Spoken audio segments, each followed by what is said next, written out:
Hello, everyone. I'd like to welcome you to our meeting, our convening of the Access Health Connecticut Strategy Committee regular meeting. Today is Tuesday, January 13th. And I'd like to welcome everyone. We have a full agenda. So why don't we start by doing a roll call, Marcin, if you will, just to take attendance. Yes, Mr. Chair. Steve Hernandez. Here, present. Grant Ritter. Paul Philpott. Here. Victoria Beltry. Paul Lombardo. And CC Woods. Thank you. Thank you. And can the members of the staff that are present also introduce themselves, please? Sure. James Michelle, Access Health Connecticut. Tony Crow, Access Health Connecticut. Daryl Jones, Access Health Connecticut. Susan Rich by Access Health Connecticut. John Carbone, Access Health Connecticut. Tammy Hendricks, Access Health Connecticut. Caroline Lee, Ruette, Access Health Connecticut. Glenn Jurgen, Access Health Connecticut. Good afternoon, everyone. Good afternoon. Mr. Chair, there is no public comment. Great, thank you. That was the next part of my, that was my next question. Thank you, everyone. And now I see if we could have a motion for consideration of the meeting of November 9th, the minutes of the meeting of November 9th, Strategy Committee, if we could have a motion to call for a vote.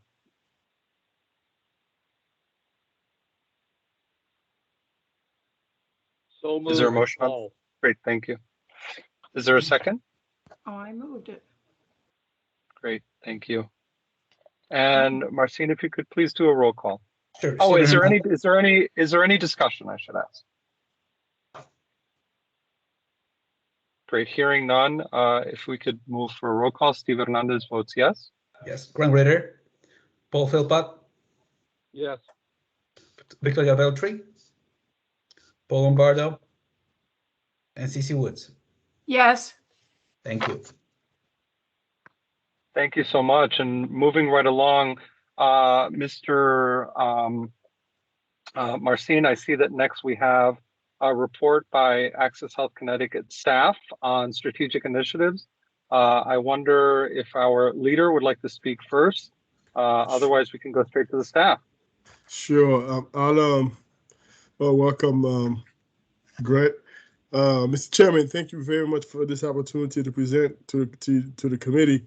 We are approaching starting the Broker Academy program. So there's been a lot of activities since we last met, and there will be many more activities, engagement going on over the next several months as we start the recruiting process and the outreach efforts to get this program off the ground. We have our Director of Health Equity and Outreach, Tammy Hendricks. She owns this piece of work within Access Health. She's gonna walk the committee through everything that we are doing to get this program up and running. And again, every little detail, we're gonna cover everything now so that the committee would have a full picture of what we're doing, how we're going to do it, and more importantly, the results that we're going to that we are shooting to achieve. Then after that, Tony Crow and the members of the subsidiary committee is going to give a brief status update on where we are with developing the subsidiary because we are ways away from doing anything substantive with the committee. Right now, we are in the planning phase for the subsidiary. More to come on that. Then we also have an update for you and possibly a vote for the mission and vision to be referred to the board. So as you said, Mr. Chairman, we have a full agenda, but this is probably the heaviest part of the agenda is going to reviewing a full review of the Broker Academy, where we are, what we've done, and what we will be doing over the next several months, and to get up to 100 brokers ready to support the communities, the urban communities where the uninsured is highest, and also where health disparities are most impactful. So with that said, I'm going to That's wonderful, James. thank you. I'm going to turn it over to Tammy Hendricks, who's going to lead us through the next part of the presentation. Tammy? Okay. Good afternoon, everyone. I hope you all had a wonderful holiday season. We have a lot of updates for you today on the Broker Academy. We've really ramped up the outreach to community partners and organizations to spread the word so far. But a big focus is scheduling a press event with the governor to do an official announcement of the program. And we actually presented to him last month, and he was thrilled about the program and actually offered to do a press event with us to announce it. So very exciting news for us. Right now, the tentative date is January 20th in the afternoon after the board meeting, of course, but we are still waiting to finalize. So that's been a huge push for us. Once that press event is scheduled, we are working on scheduling meetings with the 3 mayors in Hartford, Bridgeport, and New Haven areas to continue to engage the communities through them as well. But I just wanted to recap some of the presentations that we've done so far. And this is not an all-inclusive list, but I just wanted to give you a high level of the efforts. So just to recap, we've done a presentation with Anthem, Anthem Foundation with their leaders, and we have a presentation with Connecticut that is coming up. We have presented to both of our navigators, CRT in Hartford and Project Access in New Haven. And so their role really will be to continue to help us promote the program, as well as offer in-person assistance in enrollments, of course. But more importantly, they will have paper applications available at their offices, so individuals can go there and apply in their office. We just wanted to make sure that everyone interested in applying has the opportunity, regardless of if they have access to a computer or not. So our navigators are going to help us promote the program, but also offer in-person help to go through the application process for the program. We've also met with the Archbishop, Archbishop Bailey at the First Cathedral Church in Bloomfield. He was so excited about the program. He invited us to table an event at his church on next Sunday, actually, I believe, on the 23rd. And I think he's actually, James, correct me if I'm wrong here, he may be the largest church in the area. They have over 11,000 members, and their church actually seats 3,000 people. So they serve an extremely large population and can definitely help us supply recruits. Yeah, so that was, Tammy, I believe that is the largest church in all of New England. okay. Yeah, significant reach. And they serve quite a huge population in the area that we're really looking to target. So really good presentation with him, and we're looking forward to connecting with him and the congregation moving forward. A few other presentations we've done. We've met with the commissioner of DOL, who is ready and willing to share our information about the program, and he has allowed us to present to 3 of the American Job Centers, so Hartford, Bridgeport, New Haven, of course. So we started to plan for that. And he's also agreed to share our printed materials, email their distribution list, share the information with their staff. And finally, we started working with the Bridgeport Council of Churches and the Regional Youth Adult Social Action Partnership. Wow, say that 3 times fast. Which is a part of the community center in Bridgeport. They're also really excited about the program. They've even offered for us the opportunity to use their space at their center as well. So those are just a few of the presentations that we've done. We are continuing to push forward, of course, and more to come on our outreach as we move into February and March. We'll come out with that plan at that time.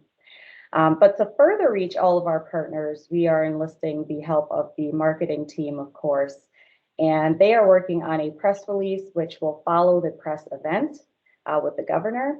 and they are working on a mass email newsletter to all of the brokers that are partnered with Access Health, as well as our community partners. So well over 2,000 contacts at least that will be getting this announcement. So finally, we're in the process of scheduling more information sessions as we move forward with our community partners, and we will start planning for February and March outreach after the press release. So a lot is happening and more to come. And I'll pause there if anyone has any questions. I know I just spewed out a lot of things.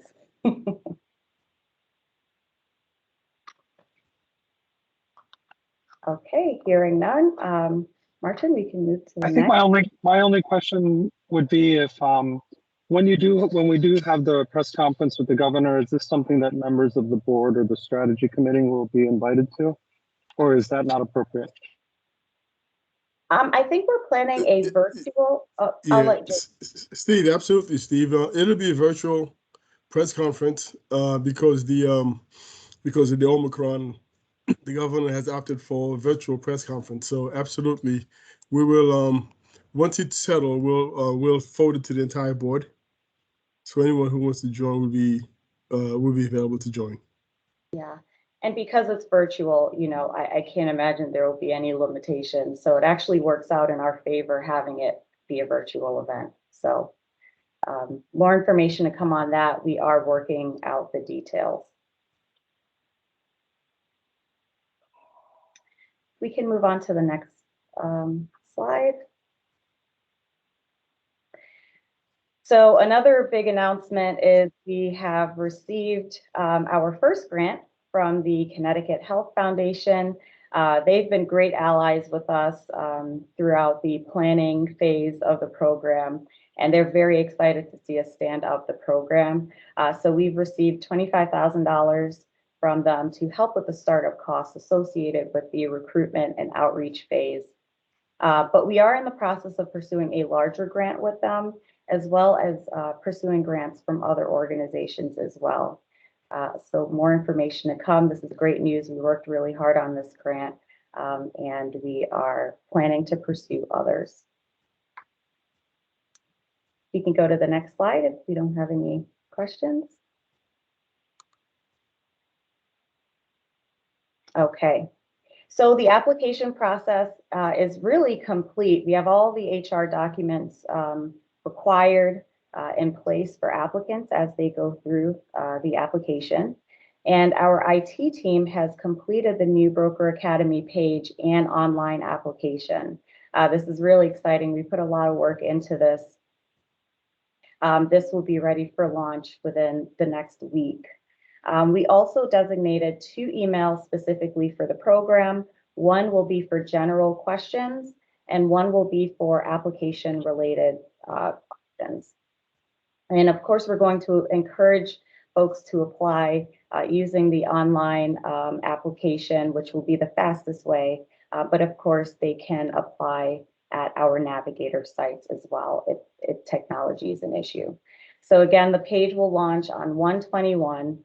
And once we start accepting students, we will have a committee to review the applications, and then applicants will go through a background check, and that system is in place and ready to go as well. So this will be a lengthy process. So, you know, the application will open up 1/21, and we will be recruiting all the way until May. So we recognize that this is a long process. It is staggered as we will accept students as they apply, if they qualify. So we do plan on scheduling regular touch point meetings with the students as they get accepted to the program. We're planning on doing general Access Health presentations during this time, having other departments introduce themselves to the student and the role of their role in Access Health and what their department does for Access Health, really just getting them acquainted with us and the staff that they will work with. And so these presentations, we plan on posting them online for students to access as they continue to get admitted to the program. The goal here is really to keep them engaged until the training program starts. So that is the plan so far. Any questions on this portion? Sorry if I'm going fast, just a lot of information to cover.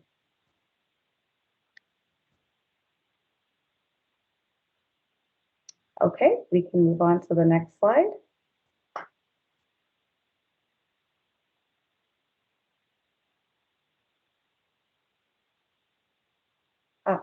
Martin, if you could move on to the next slide, that would be great.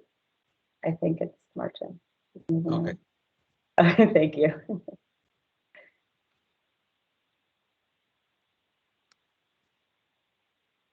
So here, I just wanted to put the slide up as a refresher. There's been no changes to the timeline. Right now, we are in the recruitment phase, engaging community partners and organizations to promote the program.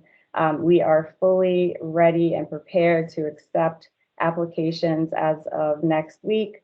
Our aim is still for a June 1st start date for class. So things are moving along, and this timeline has not changed since the last meeting we had. If there's any other questions, I can move on, or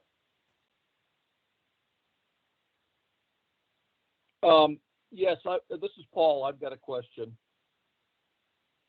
okay. What is the, in terms of mentoring and mentor recruitment, Sure. what's the profile of a mentor? What are we looking for there? So right now, we are actually in the process of working through a list of Access Health certified brokers. So they have to be certified with us. And we're looking through that list. John Carbone is really going to take the lead on that. But we have narrowed down that list based on the areas that they're in, based on their relationship that they have with Access Health.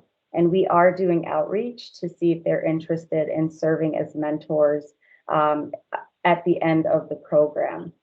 So right now, the qualifications are that they are Access Health certified and that they're in or near the prospective areas that we will have the classes for the students.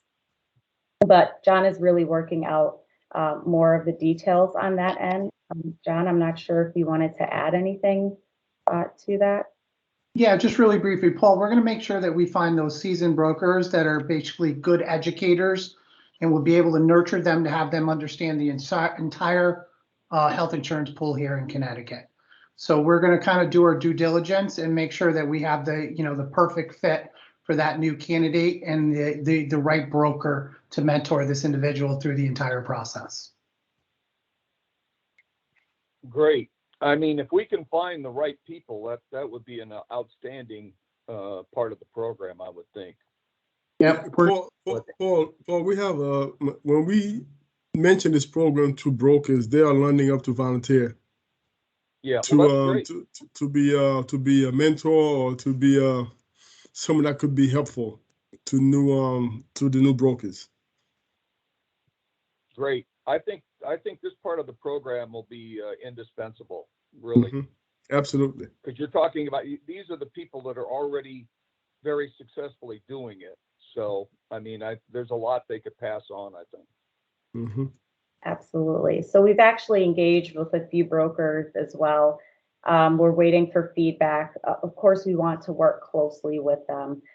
So we wanted to get their ideas on what kind of curriculum we can develop for all the agencies to make sure that all the students are getting the same information through this apprenticeship. So we're waiting for feedback, and we will be working very closely with a lot of brokers throughout the state on this program. Yeah, I think that, I don't know, in my mind's eye, I think that something akin to a ride-along or ride-alongs might be really helpful. You know, Sure. if these new guys get a chance to fly wing on the experienced brokers, you know, when they're making presentations and whatnot, that'd be awesome. But anyway, thank you very much. I appreciate it. No problem. Tammy, Tammy, I apologize. This is Paul Lombardo. I have a quick question for you. I know there's different types of licenses and different exams that you can take. What is the plan, just to get them licensed to sell health insurance, or what's the plan for expanding their licensing and having them have the ability, because this is a finite period of time, right, to sign up for folks during open enrollment, or at least a large part. They still have 8-9 months that they could be selling insurance, other types of insurance. Yes, so this program, they'll be actually licensed for life and health. Great, thank you. So Paul, life, health, and I think my license has life, health, credit, and a couple and travel, and maybe one other. The plan is to establish these brokers, and this will play into our subsidiary evolution of our subsidiary over the next 2 or 3 years. Great. All right. Thank you. Okay. No problem. Martin, is this the last slide? That's the last slide for the Broker Academy. That's correct. Okay. Okay. So I'll give a few just some next steps that we're working on. So John, spoke about a little bit of reaching out to brokers to expand the mentorship program. That's one of the next things that we're really working on. But he's also working on securing a pre-licensing vendor for the training portion of the program. Right now we have 2 quotes, so we will be finalizing the details of that very soon. Once we do that, we can be able to put out a full schedule of what offerings this vendor can do and how the class schedule would look. So that's one of the big things that we're working on. We will be doing a mass email communications. Again, our marketing team will be on top of that. Outreach will be doing material distributions and more presentations to community partners as we go along. And finally, we're in the draft phase of developing an end-to-end workflow of the candidate experience. So we will be able to walk you through the candidate experience from start to finish and the different possible scenarios that may happen during all of the phases of the program. And this was something James suggested that we do, and it's been really helpful for the team to lay out the entire program from start to finish and what each part will look like, helping us identify really possible road bumps as we go along. So I think the next time we present, that would be really helpful for you to get a full layout of how it will be for the student once they're accepted into the program, going through the training and development phase, and how the placement phase, the apprenticeship phase will look like. So hey, Tammy, can you walk the committee through each, let's go training and development and placement? And just kind of give on an overview of what each one of them, each component would look like. Okay. So again, the training, we want that to start in June. That timeline holds true. The first day will be an orientation day. That day we will be giving out laptops to the students. We plan on having guest speakers, hopefully both payers, Anthem and Connecticut. We're hoping that Ted Doolittle can get involved in presenting, and just really getting a brief overview of the program for the students on that first day. Moving into the actual 2-day training course that will be done by the pre-licensing company. Right now, we do plan on having that in person at all 3 locations. And after the course is complete, the students will have to take the pre-licensing certificate. So at the end of the class, they take that certificate. That certificate is needed to apply for their state license.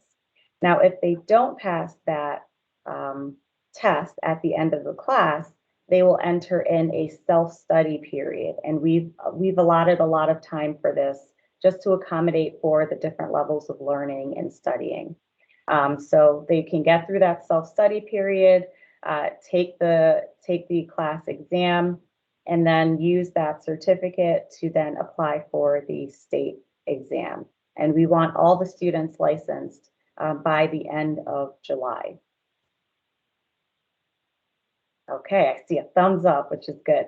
Any questions on that portion? Okay, so once they are fully licensed, the plan is to move them into the placement phase. And the placement phase will start off with an evaluation, right? We really want to match the candidates to brokers that we think will be a good fit based on location, based on broker experience, and other criteria. So we will really take the time to match the candidates to a good broker, and then it will move into the apprenticeship once they've accepted that. The apprenticeship will run from August to November, right? We want to get them prepared and trained for open enrollment. And once the open enrollment phase starts, at that time, our team have spoken about a few different options. Those candidates, well, they're not candidates anymore. Those newly licensed brokers can then work independently through the open enrollment phase, or there's a possibility of expanding that apprenticeship program throughout the open enrollment phase to give them a little bit more help throughout that time as they build their business. Thank you, Tammy. Obviously, Mr. Chairman, this effort, this program that we are executing helps us achieve two of our main mission objectives. One of one is helps us to address the uninsured rate, lowering the uninsured by having brokers who grew up and live in communities that are impacted most for the uninsured. And as well as health disparities, because we think when people have access, they have health insurance. This our data have shown those people with health insurance tend to be healthier because then they use the benefits of especially the QHPs and social access health, where a lot of the exams are done without any copay or deductible. Then again, those are the exams that keeps you healthy, with annual exams, mammograms, colonoscopies, and so forth. Right? And if you don't have health insurance, you tend not to get those done on a regular basis. But if you do, and having a broker in your community that could answer questions, give you guidance, would certainly be very helpful in helping us to achieve and making a dent and helping us to address health disparities. And the third component of this, which is not part of our mission, but nonetheless beneficial, is the economic benefit. These new brokers, as we all know, they earn $15 a month for each plan, for each insured. And that means that if you enroll 1,000 people through Access Health, you get $15,000 a month each month for the 12 months, assuming they all stay insured through you, and that's $180,000 a year. And $1,000 enrollees is not something that is over the top to be achieved. So it's certainly achievable. But if you just get half of that, 500, that's $90,000 a year. You can make. So we think that those three components helping us lower the uninsured by having trained, licensed brokers in the communities where the uninsured and health disparities are most impactful, as well as help us to address health disparities and the economic development portion. We think this program could really create great benefits for those who have historically lacked access to information and access to health insurance. And also, I want to say that the Connecticut will be the first state in the country who's doing anything like this to help address health disparities and come up with different avenues to help address the uninsured in Connecticut. I think Cece has a question.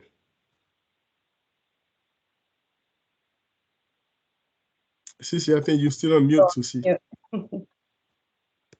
Do we anticipate any stipends for these candidates while they're in training? Cece, what we are discussing, we will have a stipend, but we want to give it to at the end of the program. Okay. When folks when they graduate, we will when they're going to apprenticeship, we want to give them. We are going to give a laptop and all the training materials. They got a laptop first day of training, and we will give a stipend, and some of the grant money we get will be used for the stipend to get them in a good starting position as they move into this new career. All right. Thank you. Hey, James, this is Paul. Yes, sir.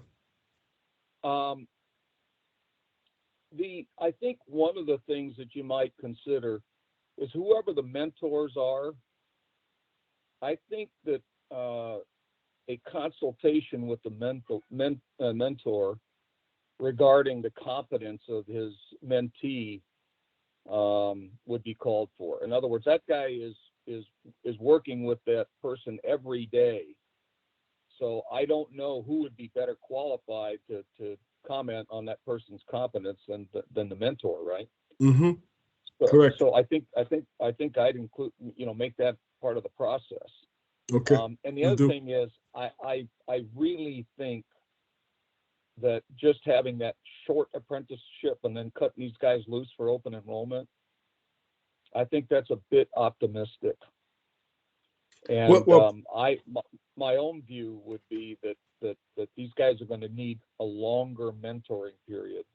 And what we don't want, I think this is James, I think this is one of the brightest ideas that Access Health has come up with, and I'm wholly supportive, and that's why I'm saying this, and that is that we don't want any hiccups in the beginning of the program. Correct. You don't want somebody who it isn't quite up to snuff yet, and then we cut him loose early, and then there's problems later on. Yeah. So Paul, I appreciate your comments, because that is one of our concerns, ensuring that we have success out the gate. That's why the recruiting process is so critical, that we are very selective of who comes in and recommendations. We have a whole process we go through, and we next time we go through a very detailed what the recruiting process is going to look like. However, when we say open enrollment, and some of those brokers will remain in the placement and in the apprenticeship with the broker that they apprentice with, because some of those brokers that they are who we reach out to into the communities. When members from the urban communities call our call center because they don't have a broker, we reach out to those brokers in West Hartford and outside of New Haven and outside of Bridgeport to get them to get the help that they need. So our goal is to have those new brokers work with them, and there'll be a connection to the urban communities, and we'll have a lot of events in the communities. But unless somebody is willing and ready to go on their own, and that's an assessment we would have to make at the end of the program. The intent is to have them continue to work under the guidance of of an experienced broker.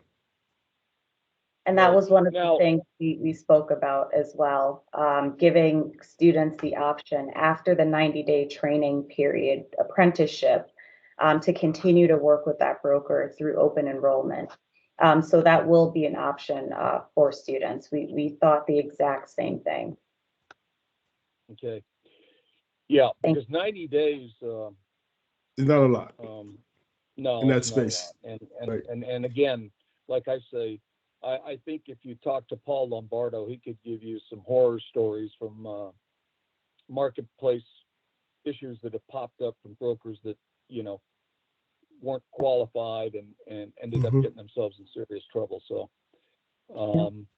we don't want to add to Paul's list there. No, we don't. And Paul, our intent also during that 90-day apprenticeship program is to have the relationships established between the new brokers and the experienced brokers, so that this become a year-round relationship to support and guide, answer questions. Are we providing leads to those mentors so that they can have leads for their apprentices? Yeah, John, you want to answer that question, John? Absolutely. So our goal is to have them work with those mentors and have them kind of use the funnel that the brokers have. We do, as you know, when the calls do come into the call center and there's not a broker assigned to them, the rep tries to find someone in the area. So if that broker is next in line and that mentor is available, that lead will kind of get disseminated down to that broker. Okay. All right. Good. Thank you. Thank you. I appreciate it. Yes. We have one other question, Mr. Chairman. I see somebody's hands up. Yes, it's mine. And hi, everybody, it's Vicky, and I'm sorry I had to join late. Paul and I were on the same meeting. I don't really have a question. I just wanted to commend the work of the staff on creating this program. I think it's awesome. Thank you. I love the idea. And, notwithstanding these couple little hiccups of the questions Paul is asking, which I think are good ones, I just think it's important for us to say, I think this is one of the best things, best ideas that exchange has come up with. And Vicky, one of the good things about this, all the money those brokers would be making is already in the system. It's already built into the commissions. Right. So when someone cost of the system, exactly, and the state doesn't have to come out of the pocket, it's already built into the commissions.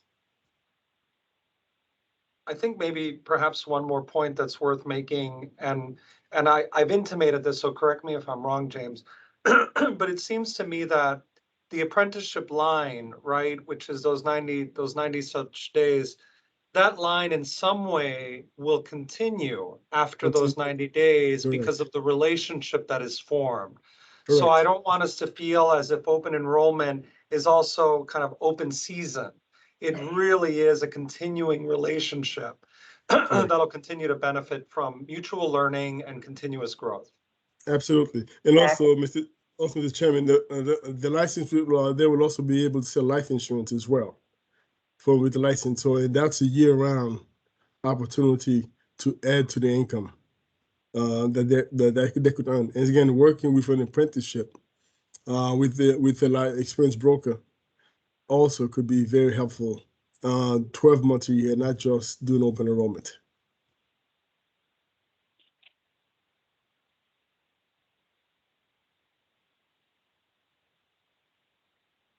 Okay.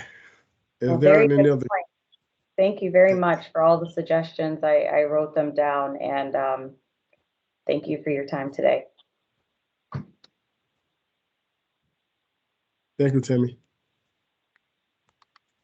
Mr. Chairman, next we have the strategic initiatives, an update on our subsidiary efforts.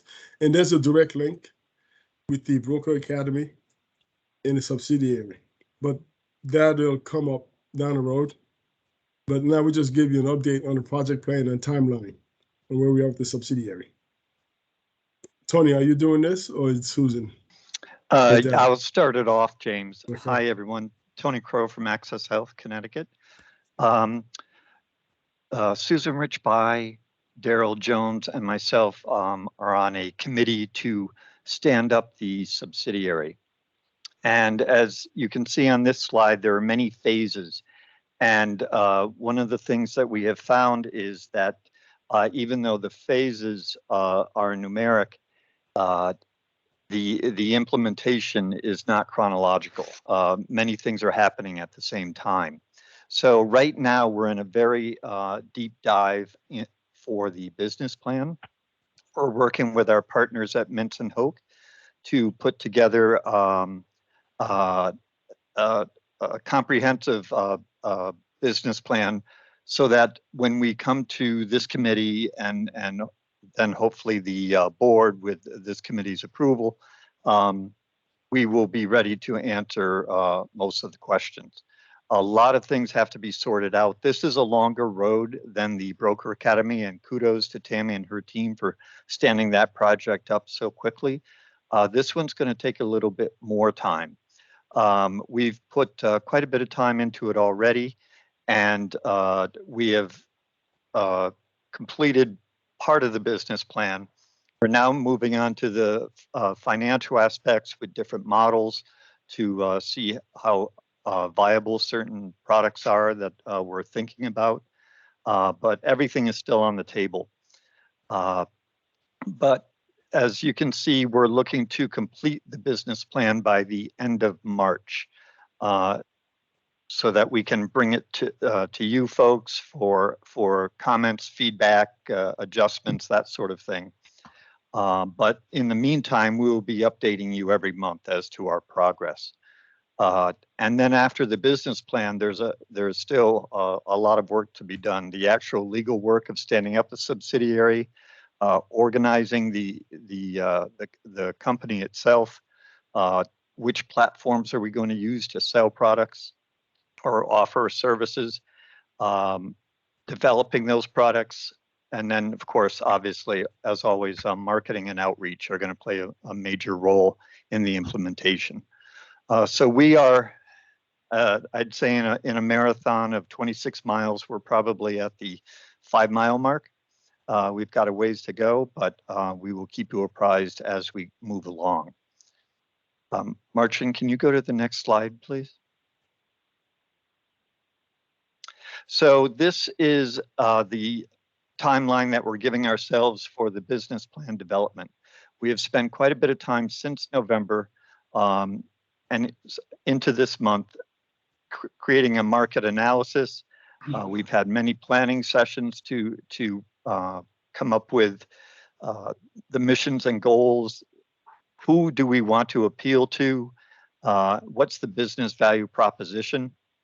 As I said, we're about to enter the financial modeling and the positioning development part of it. Who's our target audience? Key points of differentiation between audiences and how do we appeal to multiple groups, and a reason to believe in why this is going to help the people of Connecticut. After that, which will be by the end of January, we'll be moving into the actual writing of the business plan, which will come with an executive summary to sum it all up, but it will have quite a bit of information behind it to back it up. And we hope to, we also, we keep calling it the subsidiary. We want to put a name to it. So we're going to be working on that as we work through the business plan as well, which we'd be coming to you folks for your opinions as well. So very brief update, but I just want to let you know that you'll be hearing from us every month as we move along, and to expect the business plan at the end of March.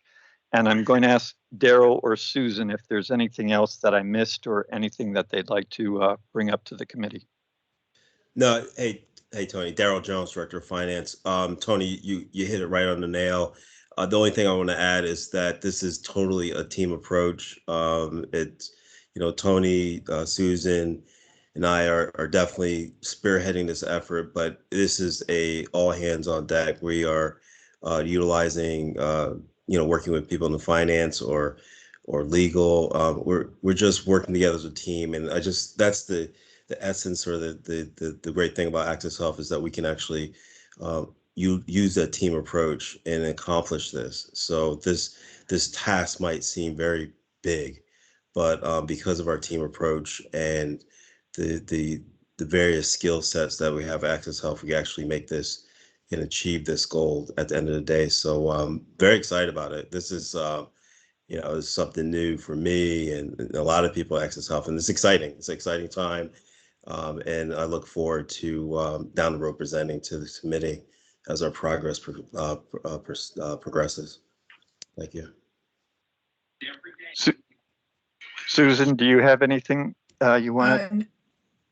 Hi, everybody. Susan Richby, Director of Legal and Governmental Affairs. No, I think this covers sort of where we are, what we've done so far and what our focus is for the near future and the future for the subsidiary.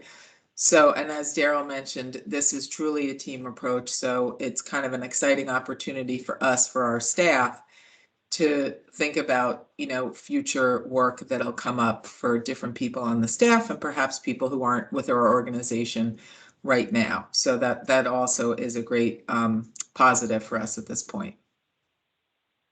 Thank you. So are there any questions from the advisory committee? Well, it's a strategic committee of the board. Thank you. Thank you. Okay, hey, I've got one question. That is, sure. Is the subsidiary going to have an insurance license? We're going to, my understanding, and a lot of these things have to be ironed out, Paul, that is a good question, but my understanding is we're going to function more like an exchange, where that other people with product can sell on our platform. So Paul, no, we're not going to have a license, but the intent with the subsidiary is to create a platform, to create products and services to complement what we do on the Access AHCT exchange. This is again keeping in line with our core focus, mission, and vision of lowering the uninsured and helping to address health disparities. We know those who are left behind, that have been ignored by the major companies that sells financial product services such as life insurance and other financial services that help people come out of poverty. And we think that through the subsidiary, we can create a platform that we will do marketing and outreach for a targeted audience within state of Connecticut that are currently largely, for the most part, are being ignored. And if you want to look at our system right now, we have close to 1 million people in our system between QHP and Medicaid, right? And that based on what we have studied so far, banks, insurance companies, other financial services are not providing any services or providing any product and services for that population. So if you're in that group and you're poor, you are out of luck. And in terms of if you have some money or you inherited some money, or if you are, and I think our chairman and I have that conversation about having multi-generational homes, where if you have a grandma and she has a daughter and a grandchild, and grandma's bringing in more than half of the income into the household through retirement benefits or in Social Security, and that family is barely living above the poverty line, and they're getting other support services. But if grandma passes away within the next month, that family, the income sources coming in for retirement benefits stop. And that family goes into a tailspin. And then they may lose their home, their household. If they're out of home, they may lose it within 6-7 months, or they may be evicted from their apartment. So again, one of the benefits, and these are products that already exist, but they're not designed or marketed to a grandma. So we think with leveraging our brokers that we are developing now, and in a year or 2 years when we get the subsidy up and running, those brokers will be well positioned to go talk to grandma, explain to grandma the value of having a term life product to protect her grandchild. And for $30 a month, she could buy a $100,000 life insurance product, or whatever it may be, but it'll be something that's affordable. But someone's got to explain to grandma, someone that she knows, trusts, and there's someone from her own community to explain to her how this would benefit her child, her grandchild, should something happen to her. It has to be done in person. So that's one example of how we look to leverage the subsidiaries platform to help minimize poverty, because that child and grandchild, they fall deeper into poverty and they stay there. So one of the data points we saw as we were looking at the financial information, trying to craft a message for our mission and vision, is that we noticed in the last decade, the Kenyan population have grown by 0.9%, but the amount of people who are in poverty, Susan and Tony, remind me, and Darryl, the 40% of families, the amount of people who are in 40%, poverty, yes, have grown by 40% in Connecticut. Because we do a very good job at helping people who are poor, but we're not doing it. We don't have any consistent efforts to help people come out of poverty. We think the subsidiary could be an avenue to help folks get access to product and services to help pull them out of poverty. And again, we think that one example, I just cited the term life product, but there are other examples that we could do of the product and services. We know Medicare Advantage. We know roughly about 10,000 of our current customers leave access of going to Medicare. And Medicare is very complex, confusing, and the timings has got to be right when you first joined. So we think that folks at that level don't have access to information, could be losing out by not signing up for Medicare in a timely manner. So we think there's a huge opportunity there to make it easier for folks to come through Access Health throughout the subsidiary to get access to information and timing of purchasing Medicare Advantage products. That's just two examples. I'm pretty sure there are others, but we want to target the people who are being ignored. They're the working poor. How do we create products that are designed and priced specifically for their needs? So James, yes, that's at a very high level. That's the intent of the subsidiary. So just wanted to make a quick comment. I know you were not talking about other issues, but I'd sort of be remiss if I didn't say, even though it's not exchange related, related to helping people out of poverty, that the governor just recently announced significant use of ARPA funds to expand the earned income tax credit for working poor, which is a huge program to lift people out of poverty. So I just wanted to make sure people knew about that. I know it's not really exchange related, and I know you weren't really addressing that, but to the extent that some of those folks get additional help, that's also going to, make their lives better and maybe help them engage, with us, and we can, lower some of the barriers they're facing out in the community. Absolutely. Which I think is awesome. So I thank you, Vicki. Thank you. But more to come on that, and we are still developing the strategy about how to best do that, and creating a software platform that'll make it as easy as possible to get access to these products and services. And we'll be working with insurance companies, banks, and other companies to design products and services specifically for this population to help improve the quality of life. And we do know that one of the biggest drivers of health disparities is poverty. Biggest driver. And this is not about race or ethnicity. If you are poor, you don't have access to certain products and services. So the subsidiary is going to help everybody in Connecticut who are at the poverty level, hopefully pull them all, give them access to be able to pull themselves out of poverty. Yeah. So, but the business model that we're going to be using is not an insurance licensed model. It's going to be an exchange model, and we're going to use our existing distributors and maybe some additional new distributors, but basically use the broker channel. Correct. Okay, all right. Correct. And Paul, there's an opportunity, obviously, Dow's looking at the financial model as well, how we must sustain ourselves. So we are looking at how do we monetize that to sustain the work that we have to do. And part of that will involve some way to some type of fees for every product or services that are sold through the subsidiary. We are exploring at this point. We also think there's a lot of grant money out there. Right. If you are,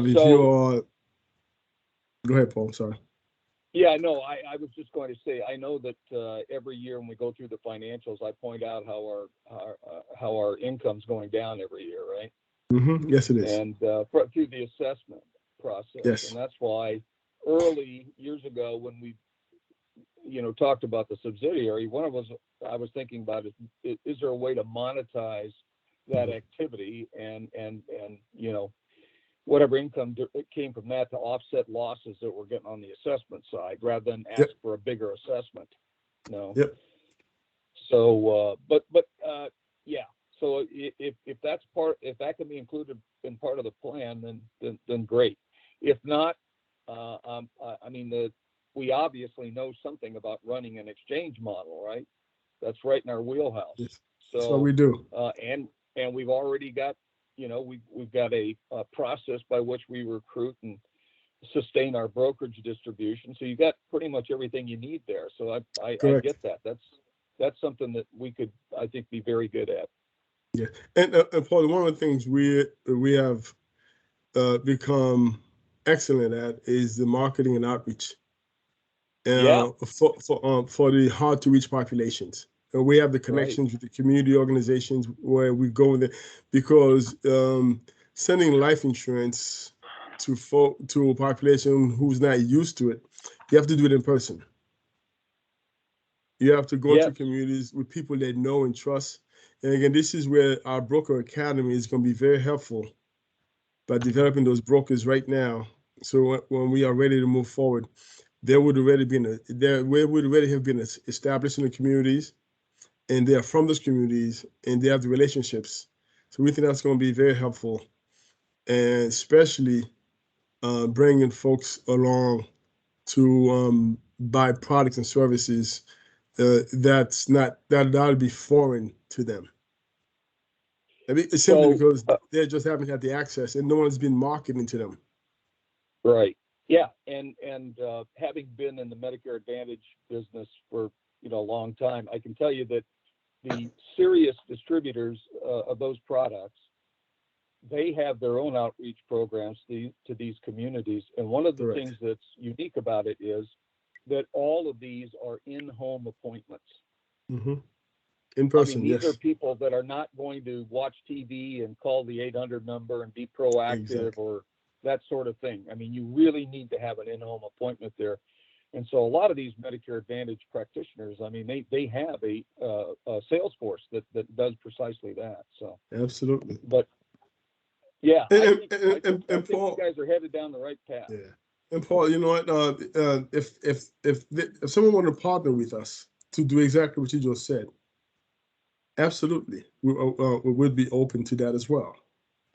Right. Right. So everything's on the table as Tony indicated. Thank you. Appreciate it. Thank you. Yes, sir. So that is all I had as far as update of the subsidiary. So if there are no further questions, we can move. Oh, I'm sorry. Was there someone? No. Then we can move on to the next section. Thank you all. Good afternoon, everyone. Len Jurgen, Access Health Connecticut. I'd like to give you an update on where we are with the Future Growth and Success Plan. And let's back up a little bit, give a little bit of history of how we got to this point. This committee is made up of Tony Crow, Susan Richby, Daryl Jones, and myself. And the task here was to put this organization in a position to be successful in the future. This committee knows better than pretty much any other committee, if you will, of all the initiatives we have. So how can we position us as an organization, thinking of this from an org chart and human capital perspective, to be successful in the future? And we announced this to staff. We let them know that, and the titling of this was strategic in nature, because when the word reorganization comes up, it has a very negative connotation to it. So we wanted to make sure this was branded for future looking, for growth, for success, not something where we were coming in and looking to cut costs or headcount in any kind of way. So we wanted to put our employees at ease, hence the name of this. But not only was this with the group of us who were tasked with this, we also called upon our colleagues on the leadership team, the senior leadership team, and met with them individually. We created a series of questions to ask them, sent those out ahead of time, and had some really good, detailed, robust discussions with all of them. Certainly, we could all speak to our own areas of the business at a granular and detailed level. However, we didn't want to make any assumptions in departments who didn't have input into this on the committee. So we wanted to speak to everybody. And that included members of this committee filling out the questionnaire, if you will, and speaking with the committee and going over those answers. And I do want to thank not only this committee for the hard work on it, but all the members of the SLT. Everyone took this really seriously. They came to the table well prepared. In most cases, sent us their answers ahead of time. And we had really good discussions, thoughtful discussions, and we were able to get a good understanding of the needs and requests they had to move the business forward. So that's how we got to today. I'm going to go through the changes that we are making. I'm happy to announce that all of these processes right now are currently in flight. So we're really moving ahead with these quickly.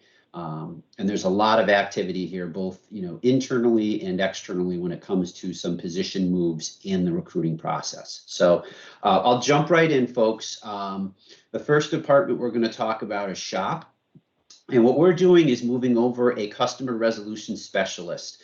This individual spent a lot of their time supporting shop, John's team, on the dental side of the business. So the logical move here was to move this individual out of operations and have them sitting directly in shop to help with that product specifically. So this individual is going to move over from the operations side into shop, transition their activities, reporting directly to the shop team and working with them and assisting primarily with the dental component of their job. As we get over to technical operations and analytics, which is Rob Blundo's team, the business partner EDI manager, this was over on the shop side of the business. If you look at TO&A, how Rob's team is made up, it's primarily EDI with all the carriers. So the logic here was to move over this piece, which was with the Softheon software, over to EDI. So all of the EDI functions are under that umbrella of the organization, dealing with all kind of the same technical challenges and components that happen, to have the colleagues there to bounce things off of. So the EDI is all handled in one area of the business now going forward. As we look into our marketing, these first two changes here, our marketing and engagement manager and our communications manager, these are existing roles in the business, or shall I say, these are existing individuals in the business. Caroline coming in, looking at the marketing departments, looking at external vendors that we use, how could we better position ourselves for the talent that we have in-house? So we were able to make some changes to existing job descriptions, some changes to titles, and now we have two individuals who have been with the organization but have new titles. The digital marketing manager, this is currently an open position. This will be reporting to the marketing and engagement manager. And one thing I do want to step in here, say, folks, specifically with marketing and health equities and outreach, these decisions were made based on making adjustments to our reliance on outside vendors. So in order for anyone to bring in any new roles or any type of changes to existing roles that would require a different salary, we had to look at the budgets, and specifically the directors of these departments had to look at the budget. This wasn't just something that said, oh, we need more money to hire more people. Well, where's that money coming from? So, Caroline and Tammy really rolled their sleeves up and looked at what was going on with the outside vendors, worked with Daryl and the finance team to see where there could be less reliance on the outside vendors and bring some of that in-house with existing talent that we either had or we could procure ourselves. And, that was a win-win. It's obviously, we're not looking to have any more financial liabilities, if you will. But also some of this, it brings in, we're doing it ourselves. It's more boots on the ground. We've had great relationships with our outside vendors. It just made more sense in certain instances to bring this in-house, to have our people doing this, to have it closer to us, closer to what we do. So we're excited with the process that will take place here. And as I mentioned, I'm sorry, I'm moving around a little bit. This digital marketing manager, that's currently an open position that we're actively recruiting for. And Marcin, if you can go to the next slide, please. Great, thank you. And Tammy's area, Health Equity and Outreach, 2 new roles, an outreach coordinator and a community engagement coordinator. And I do apologize, folks, these just recently went into active recruiting, but the slide deck was already set and in process, so I couldn't make any changes to it. But both of these roles are actively being recruited for at the current time. So very busy on the recruiting end, not only with these roles and some others we're filling. So we're excited to get these going, and it's definitely keeping us busy, and certainly want to stress folks that, again, Tammy and Caroline with these changes worked on keeping the budget very, very succinct, very tight, bringing these internally in-house with less reliant on outside vendors. But if anyone has any questions, I welcome them at this time.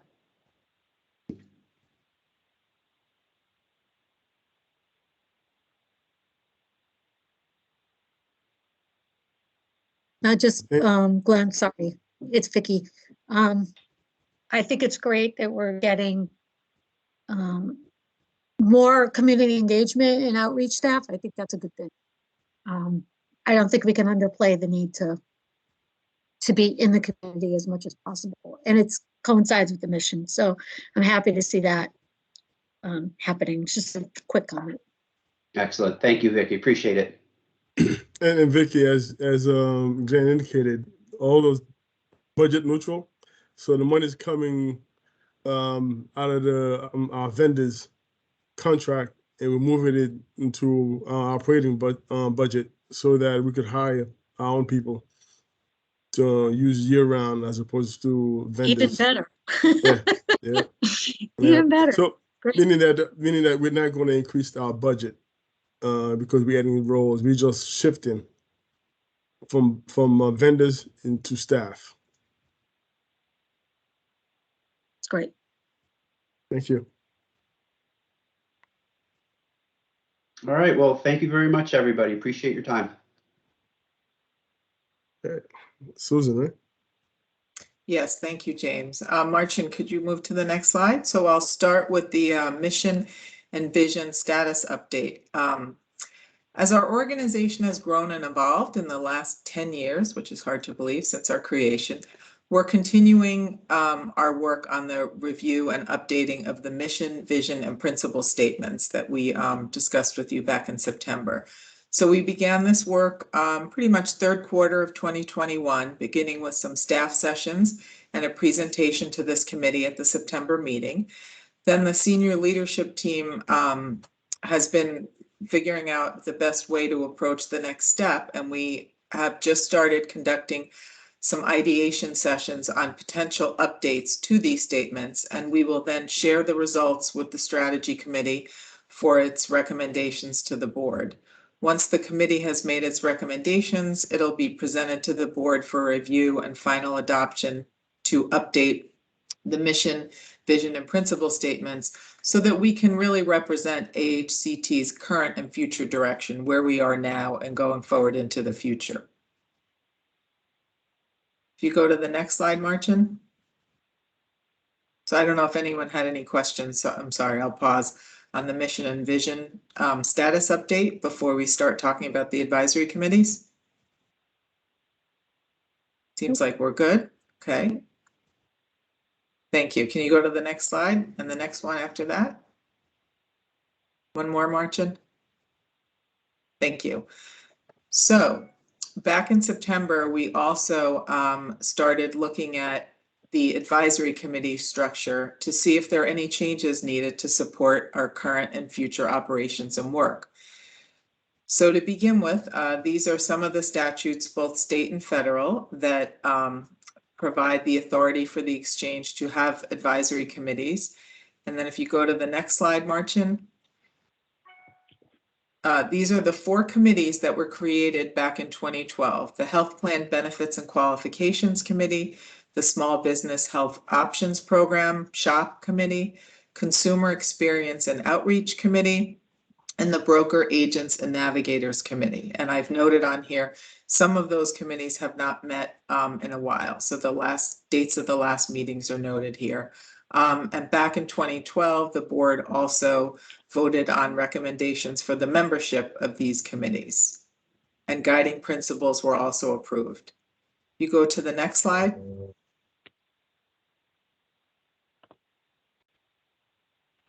Next slide, please, Martin. All right, well, I'll start. I think Martin might be stuck. So we are ready now to discuss the proposal for changes to the advisory committees. And we had shared this with the committee back at the September meeting. And we've also discussed it with the chairs of each of the advisory committees, as well as the chair of the board of directors. I think there's something going on with the slide, but I'll just talk through. So at this time, I'm sorry, I'm Susan. I think it's showing on my part, on my side. Oh, okay. Yeah, I don't know about everybody else on mine. It looks a little funny, but maybe that's my house. So at this time, the staff are proposing no changes are needed for the Health Plan Benefits and Qualifications Committee and also the SHOP committees, given the work of the committees and the membership that we currently have. We are proposing changes for the Consumer Experience and Outreach Committee and proposing that it be amended to be the Health Equity Outreach and Consumer Experience Committee so that it reflects AHCT's work in the area of health equity that we've been talking about and our wonderful new director, Tammy Hendricks, and the strong connection that health equity has with the other areas of focus for this committee. The membership for this committee is also proposed to be amended to include members of the board and other stakeholders with experience in health equity work, along with consumer advocates and community serving organizations, and also brokers specifically focusing on the individual market. So I'll just take a moment to note that the SHOP committee does include several brokers, but the brokers in the SHOP committee are focused on the small business market, as that is the focus for the SHOP committee. So we feel that this committee, this expanded Health Equity Outreach and Consumer Experience Committee, would be a good place to get stakeholder input with a broker or brokers from the individual market as well. This proposed amended committee will include a focus on navigators, including those stakeholders representing community serving organizations. And then finally,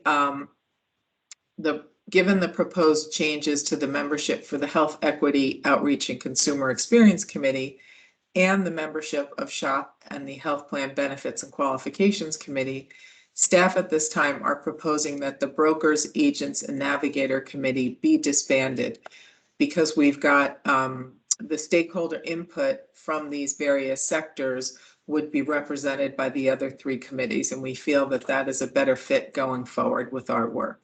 So I will turn it back over to the chair for committee discussion.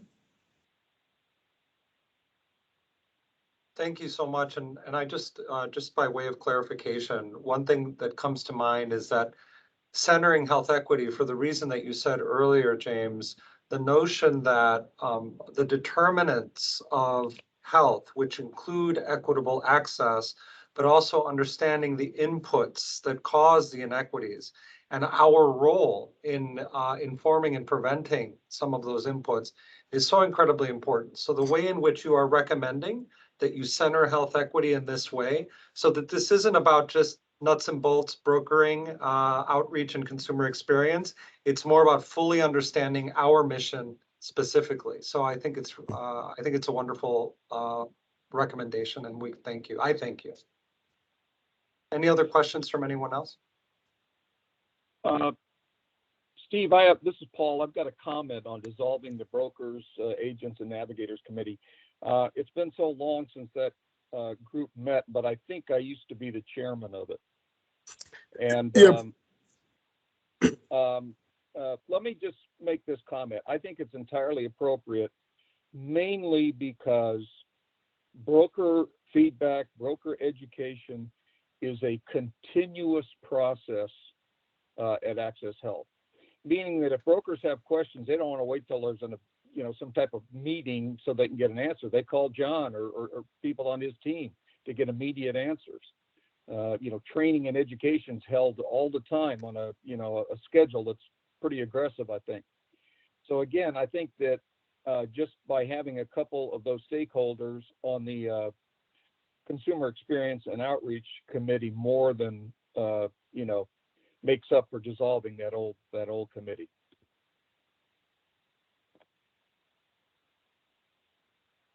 I have a comment too.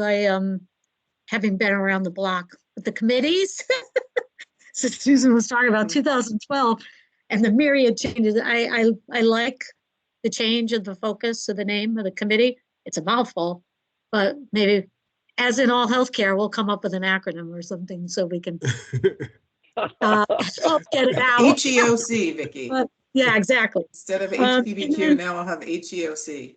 So I'm wondering if maybe if we're expanding the people on that group with consumer advocates and community serving organizations, maybe there's an opportunity for one or two of those, unless the, I know the HPBQ just met the other day, to serve on that as like an overlap, like to feed into that committee, maybe one or two of them or something, I don't know.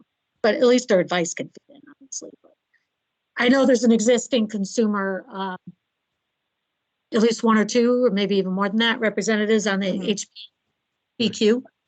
But to just have like whether it's that or something else, just having that tie back and forth between those committees, I think will be. Yeah, Vicki, there's overlap between the two committees. I think it's in our best interest to continue to have that overlap. So there's a direct connection between the two. This the HPBQ and HEOC committee. But again, that'll be up to the board. I think the board appoints the members to the committees. So we'll work. Okay, well that may be the way to handle it then. That seems like. The committee chair for that, I believe, was Ted Doolittle. Yes. All right. So we'll work with Ted to come up with a list and proposal for the board to consider. Yeah, because maybe it could just be like I think at one point we had like a liaison between those two committees, so it was helpful. So somebody could come back to that committee and, keep them in. Give updates. Yep. Okay. It looks like Cece has a question, Mr. Chair. Yes, I absolutely concur with what Vicki said. Spending many years on the consumer committee, I do see that crosswalking and the importance. I always attend the HPBQ, even though I'm not on it, because there's so much valuable information there. So I concur. We appreciate that, Cece.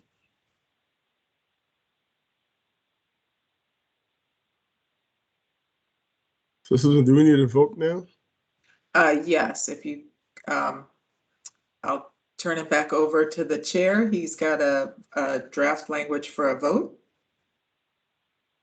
Thank you so much. And with that and with your presentations, I would love to entertain a motion to amend the advisor committees as follows. Pardon me, to change the Consumer Experience and Outreach Committee to the Health Equity Outreach and Consumer Experience Committee, and revise the committee membership, and to dissolve the Brokers, Agents, and Navigators Committee, as its members will now be represented through the other advisory committees. Do I hear a motion? So moved. That was the longest motion, but yeah, or seconded, whatever. Paul and I can share the duties. Who moved the motion? I'm sorry. I think Paul moved it. After Paul moved it and Vicky seconded it. Seconded. Mhm, No, I didn't. I see Vicky. Vicky seconded. mhm, mhm. All right. Thank you. Thank you. Is there any discussion? Hearing none and seeing none, Marcin, may we have a vote? Yes, Roll call. Steven Hernandez, I vote yes. Graham Ritter. Graham Ritter. Paul Philpott, Yes. Victoria Veltri, Yes, Paul Lombardo, Yes, and CC Woods. Yes. Thank you.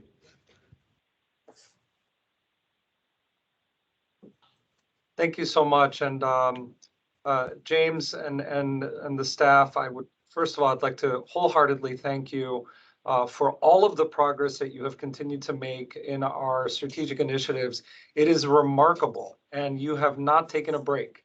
And you made a commitment to us that it was going to be fast and furious, but it was going to be productive and well thought out and constructive. So you're living up to that, and we thank you very, very much. And on behalf of the strategy committee, I commend your work and your continuing work. So thank you so much to you and your staff. I wonder if we might entertain now a motion to adjourn. you got that one. Motion. I love all of you. But I will probably do the motion to adjourn. Thank you. Thank you. Seconded, CC. Yes. Great. Marcin, can we have a vote, please? Yes, Mr. Chair, Steven Hernandez, Vote yes. Graham Ritter, Paul Philpott, Yes. Victoria Veltri, Yes. Paul Lombardo, yes. and CC Woods. Yes. Thank you. Great. Thank you so much to my fellow committee members as well. Thank you. Thank you very Thank much, you all. everyone. Okay. Thank you Thank all. you, Have a good everyone. week. Thank you. All Take right, have a care. good day, Thank you. guys. Thank you. Bye-bye. Bye-bye, all. Take Bye-bye. care. Bye, everybody. Take care. Thank you. Bye-bye.